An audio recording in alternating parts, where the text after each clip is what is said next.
the ramifications of these extremist abortion rulings politically for the Republican Party. There was a reason that Lindsey Graham was castigated by Republican leadership when, ahead of the midterm election cycle, he proposed a federal limitation on abortion. What was it, a 15-week ban? And that flies directly in the face of what Republicans have been saying for them to achieve their goal. They were lying that this is a states' rights issue. It should be a states' rights issue. States' rights, states' rights, states' rights. If your state decides you can have an abortion, it's fine. We just want to leave it up to the states. And then Lindsey Graham goes, actually, here's my federal guideline. And he was trying to appear like some sort of moderate in the wake of the 6-week bans in other states, and it backfired tremendously. The Republican fixation on trans people didn't outweigh the overwhelming support for abortion rights in the country, and the Republicans wildly underperformed in the midterm election cycle when a lot of people were pissed off about abortion, and not many people care about limiting trans people's rights that much. And so they had to go back to the drawing board, and they're in this kind of difficult situation with the issue of abortion, including presidential hopefuls like Tim Scott, who apparently has a presidential campaign page already set up. This researcher, Tyson Brody, found it, and it's fascinating. Here's what Tyson found. So this is kind of funny, he writes. Looks like Tim Scott remade his campaign website for the presidential launch. That's typical, but now he no longer has the Protect Life section on his campaign issues page. Interestingly enough, now that's gone, but Tyson was able to verify it via the Wayback Machine. Now, listen to Tim Scott squirm here in this interview with CBS. Again, for a national audience, you'll see shortly how, when he speaks to South Carolina residents... sorry? New Hampshire. Oh, New Hampshire? Oh, it was New Hampshire, not domestic. Okay, gotcha. When he speaks in New Hampshire, I thought that was to his home state, different local news station.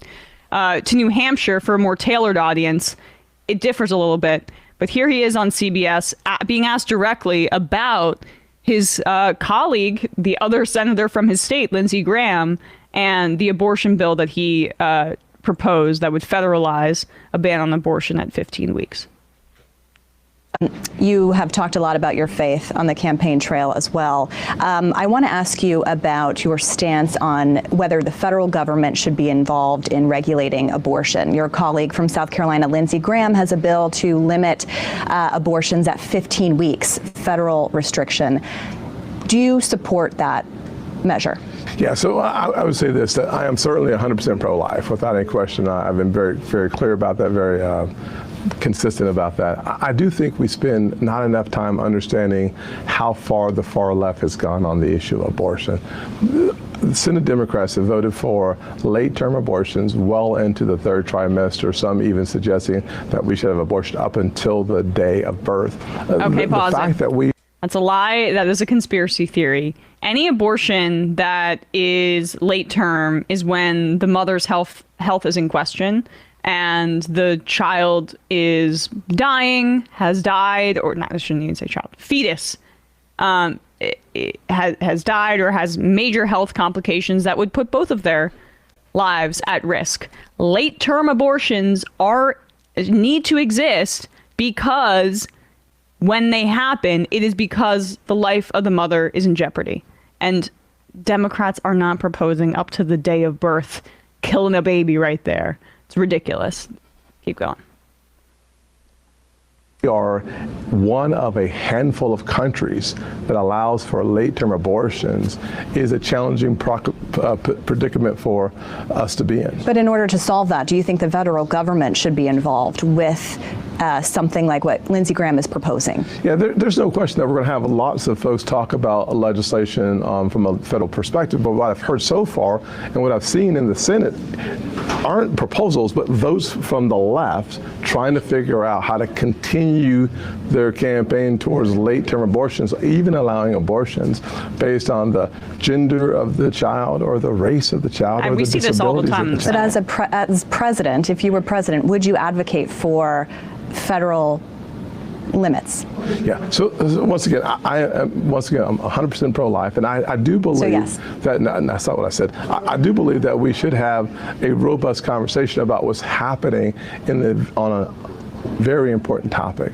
There's no doubt that when I'm sitting in a banking hearing, having a conversation about financial issues, and you have the Secretary of the Treasury, Janet Yellen, talking about young, poor African American women having abortions to increase their labor force participation rate, I was stunned into silence. So while the underlying issue is so incredibly important, how we solve that problem is by getting everybody to the table and having that conversation. Oh, gotcha. So he just went with, abortion is eugenics. Abortion's eugenics of black people. That's an old trope. Thank you, Tim Scott. So again, like traumatic brain injury, a corner here. I read like Punchbowl News and Political Playbook every morning just to like see what the swamp is talking about.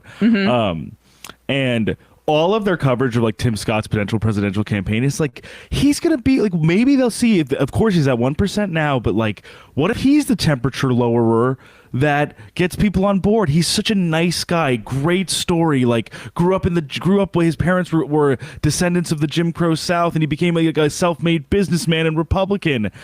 Okay, this is what we're seeing here in terms of actual practice is this guy just basically speaking very calmly while being like, we need to have compromise on these issues, but also the woke is the mind virus. Yes. Do you understand? But he's saying it with a kind cadence. He's saying what Kanye said about abortions on the presidential, in his presidential race, how it was designed to kill black people en masse. He's just saying it with a softer tone, and he's wearing a suit. But here he is to New Hampshire media speaking about this same issue, and he gives a bit of a different answer. Now, obviously, this is him trying to grease the wheels for his presidential race in an important state. Here we go. I think states have to solve that problem on their own. The big problem that we see today is that our Democrats want to make this a federal issue of having abortions into the third trimester. That is something that puts us in the company of China and North Korea. We cannot go there. So we have to have a federal limit on how far we can go, and that is something that we have to discuss. Now, the Congress has passed, I think in 2013, as you would know, 2015, 2017, a late-term abortion ban. That could conceivably go all the way through now. So if that 20-week ban reached your desk, would you sign it? A 20-week ban, definitely. So there you go. There you go. 20-week federal abortion ban. But it's the Democrats that are trying to federalize this issue, even though there's only two of us, two senators from this state, South Carolina. Lindsey Graham proposed the 15-week ban very publicly, and he's trying to steer the conversation away from it because he's towing the party line, and they don't want to emphasize it. But then when he's speaking to local news, 20-week ban. I'm a little less extreme than Lindsey Graham, but, I'm going to federalize this issue. I'll do a federal 20-week ban, but also when Janet Yellen comes into my hearing room nagging me about the wokeness in abortions, I'm gobsmacked. My jaw hits the floor. I did not expect the Janet Yellen nagging angle, Bradley, but that was a good one.